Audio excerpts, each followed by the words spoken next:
more than a year since the Narendra Modi-led government came to power, and there aren't still signs of a decisive recovery in the economy yet. Let us discuss with Mr. D.K. Joshi here today on what his views are on this. Well, the Indian economy has been improving, but at a very gradual pace, something that can't be felt. When the government came into power, there were high expectations. People expected a quick recovery in the economy, big bang reforms, and both have been belied to some extent. The recovery has been slow. It's being realized that it's very difficult to quickly revive the economy. And also, I think because government doesn't have majority in the upper house, pushing the reforms pedal hard is difficult.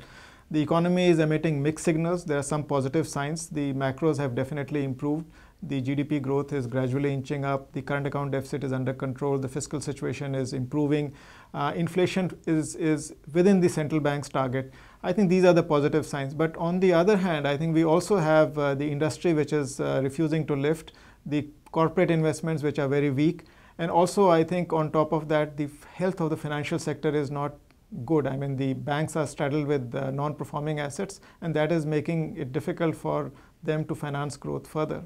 So given this, how do you see the recovery shape up this year and in the next? Well, I think the way we look at the economy recovering is that there will be two drivers of growth this year. One driver of growth will be investment, which is public investment, where government comes in. And the second driver of growth will be consumption.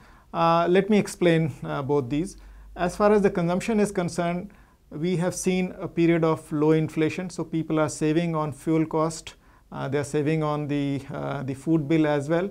On top of that, we've also seen interest rates mildly coming down. And if rains stay normal, the private consumption, which is about 60% of the economy in India, will get a lift. And that will lead to higher utilization of capacity through the year.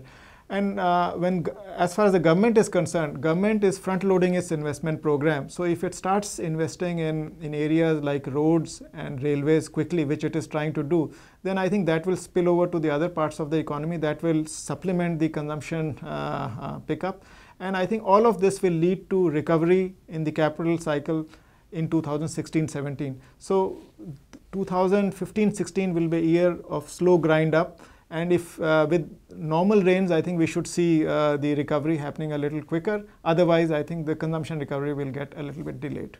And now something on the new GDP series. Many say it's not yet in sync with what's happening with high frequency indicators. What are your views on that? Well, I think as far as the methodology adopted by the Central Statistical Office is concerned, I think there's no problem with that. I think they have improved it. It is in sync with the OECD methodology. And I think they are using more updated information bases. And I think so all that is fine. But when you get the GDP number, when it was released, I think it was too high for comfort. I think people were not seeing those kind of movements or improvements at the ground level. The industrial production was weak. The credit growth is quite weak. And I think exports are not picking up. So I think, and corporate profits are also very weak. So it was not syncing with the ground level realities.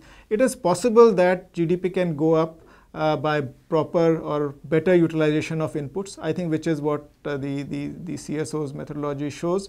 But the basic point is that growth cannot be sustained forever unless investments pick up in the economy. The lift in growth that the CSO's new GDP series is showing will not be sustained.